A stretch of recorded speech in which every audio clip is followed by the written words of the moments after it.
살기로 했네. 주님 뜻대로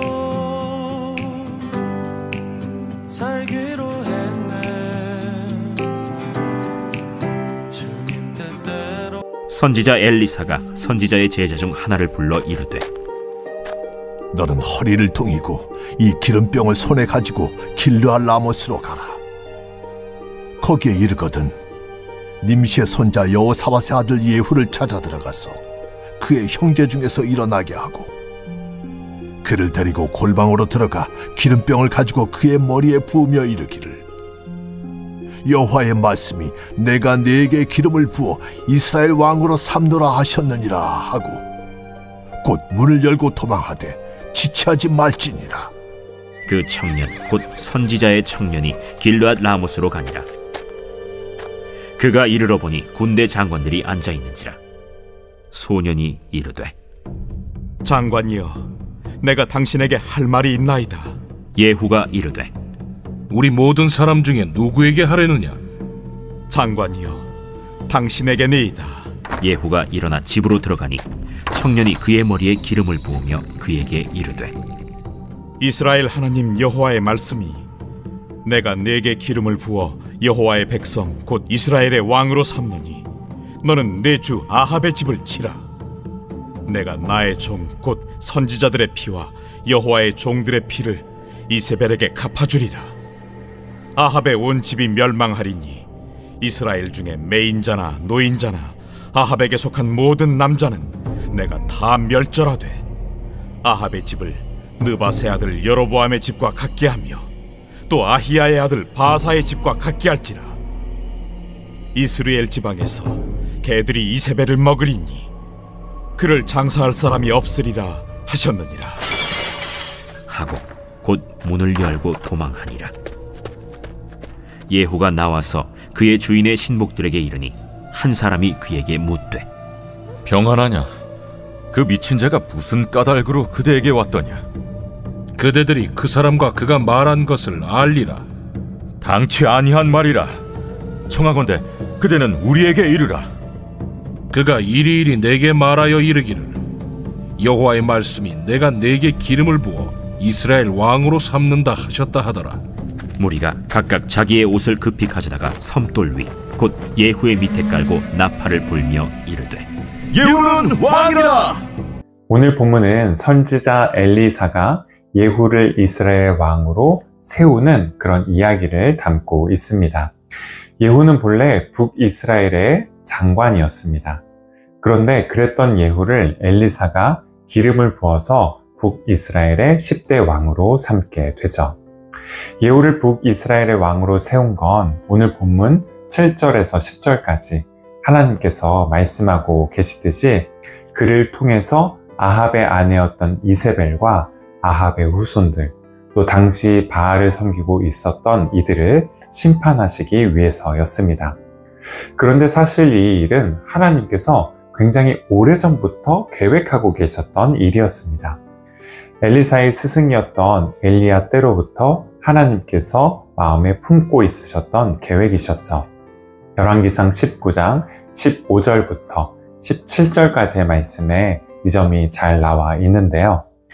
여호와께서 그에게 이르시되 너는 내 길을 돌이켜 광야를 통하여 다메섹에 가서 이르거든 하사엘에게 기름을 부어 아람의 왕이 되게 하고, 너는 또 님시의 아들 예후에게 기름을 부어 이스라엘의 왕이 되게 하고, 또 아벨모올라 사밧의 아들 엘리사에게 기름을 부어 너를 대신하여 선지자가 되게 하라. 하사엘의 칼을 피하는 자를 예후가 죽일 것이요 예후의 칼을 피하는 자를 엘리사가 죽이리라. 아멘. 열왕기상 19장에서 하나님께서는 엘리야에게 예후가 이스라엘의 왕으로 세움받게 될 것이라고 말씀하셨는데요. 바로 오늘 본문인 열왕기하 9장에 이르러서 이 일이 이루어지고 있습니다. 때가 무르익자 엘리사는 그의 제자 가운데 하나를 불러서 예후에게 보내게 되죠. 오늘 본문 3절 말씀인데요. 기름병을 가지고 그의 머리에 부으며 이르기를, 여호와의 말씀이 내가 내게 기름을 부어 이스라엘 왕으로 삼노라 하셨느니라 하고 곧 문을 열고 도망하되 지체하지 말지니라 하니. 엘리사는 그의 제자에게 예후에게 기름을 붓고 그를 이스라엘의 왕으로 삼으라고 그렇게 부탁했습니다. 그런데 그러면서 한 가지 중요한 지침을 덧붙이게 되는데요. 바로 예후에게 기름을 붓자마자 지체하지 말고 그곳을 떠나서 문을 열고 도망치라는 것이었죠. 그렇다면 엘리사는 왜 그의 제자에게 재빨리 그 자리를 떠나 도망치라고 말했던 것일까요? 그가 헛소리로 반란을 부추겼다라는 그런 이유로 붙잡히거나 처형될 위험이 있었기 때문입니다. 아닌 게 아니라 예후와 함께 당시 모여 있었던 이들은 예후를 찾아온 엘리사의 그 제자를 오늘 본문 11절에서 미친 자라고 부르는데요. 여기서 미친 자라고 번역된 히브리어 무슈가는 예언자들이 하나님의 영에 사로잡혀 있는 그 모습을 조롱하는 말입니다. 즉 이들이 평소에 하나님께서 선지자들을 통해서 하시는 그 말씀을 현실 감각 없는 미친 소리로 또 세상 물정 모르는 정신 나간 소리로 여겼다라는 것을 잘 드러내주고 있죠. 아합 왕조가 북이스라엘을 다스리고 있던 시대에 하나님의 말씀은 많은 사람들에게 미친 소리로 들렸습니다. 풍요의 신인 바알이 하나님의 자리를 대신하고 있었던 그 시대에 하나님의 말씀은 정신나간 소리로 들렸던 것이죠. 하나님의 영에 감동된 이들이 미친 사람이라고 놀림을 받고 또 하나님의 말씀대로 사는 이들이 어리석은 사람들이라고 손가락질을 받는 일들이 곳곳에서 벌어지고 있었던 것이죠. 그렇다면 우리 시대는 어떨까요? 누가 정상이고 누가 정신이 없는 건지, 뭐가 진실이고 뭐가 거짓인지 이 둘 사이의 경계가 잘 지켜지고 있을까요? 한문학자이자 고전문학자인 정민 교수라는 분이 쓴 책 가운데 18세기 조선의 지식인들을 다루고 있는 미쳐야 미친다라는 제목의 책이 있습니다.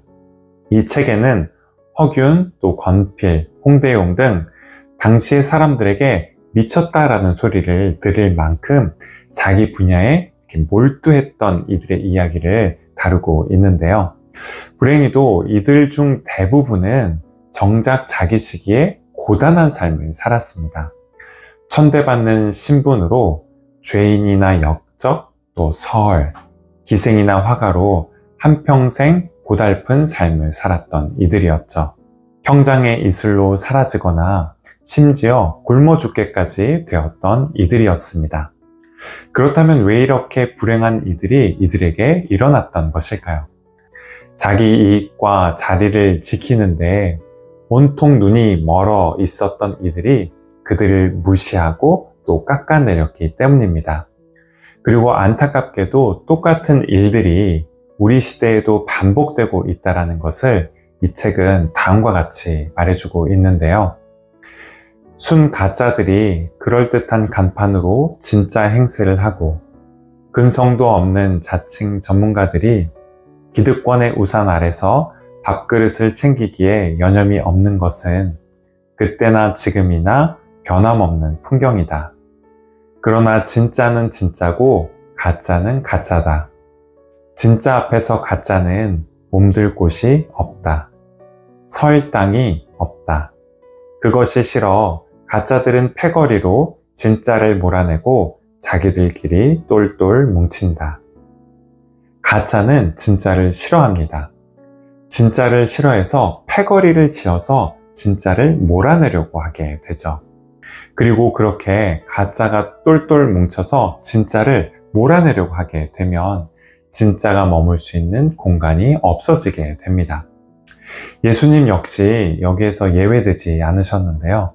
주님 역시 많은 사람들에게서 귀신에 들렸다, 미쳤다라는 말씀을 종종 들으셨습니다. 심지어 예수님의 친족들조차 예수님이 미쳤다라고 생각하고 예수님을 붙잡으러 온 적도 있었죠.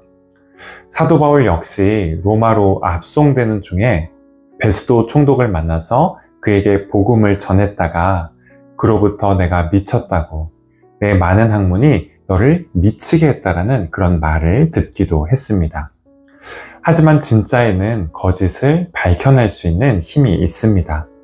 시간이 좀 걸리더라도 거짓을 몰아낼 수 있는 힘이 바로 진짜에게 있는 것이죠.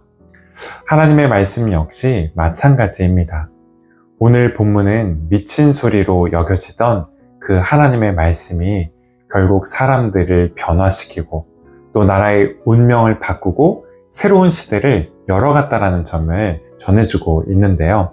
오늘 본문 12절 하반절부터 13절까지의 말씀을 제가 새번역 성경으로 봉독해 드리겠습니다. 예후가 대답하였다. 그의 말이 주님께서 나를 이스라엘의 왕으로 기름 부어 세웠다고 말씀하셨다고 하였소. 그러자 그들은 황급히 일어나 각기 자기의 옷을 벗어서 섬돌 위 예후의 발 아래에 깔고 나팔을 불며 예후께서 임금님이 되셨다 하고 외쳤다. 엘리사의 제자를 미친 사람이라고 불렀던 이들이 정작 아이러니하게도 그가 전한 하나님의 말씀을 듣고 기꺼이 예후를 새로운 이스라엘의 왕으로 인정하는 일들이 벌어졌던 것처럼 말씀과 성령의 감동을 따라 변화되고 새로워질 수 있는 은혜가 오늘 하루 저와 여러분에게 함께 하시기를 바라겠습니다. 함께 기도하시겠습니다. 주님, 가짜가 패거리를 지어 진짜를 몰아내고 사적인 욕망이 정의와 공정이라는 이름으로 포장되고 눈앞의 이익 때문에 양심의 눈을 감고 서로에 대한 비방이 대화와 타협, 토론을 대신하는 일들이 곳곳에서 벌어지는 이 시대를 주님 긍휼히 여겨주시기를 간구합니다. 아무 보는 이가 없어도 하늘을 우러러 부끄러움 없는 삶을 살아가게 하시고 손해를 조금 보더라도 정직할 수 있게 하시며 다 품을 수 없어도 먼저 손 내밀 수 있게 하시고 다 이해받지 못해도 진실하고 좁은 길을 따라 바른 길을 늘 걸어갈 수 있는 용기를 지니게 하옵소서. 예수 그리스도의 이름으로 기도드립니다. 아멘.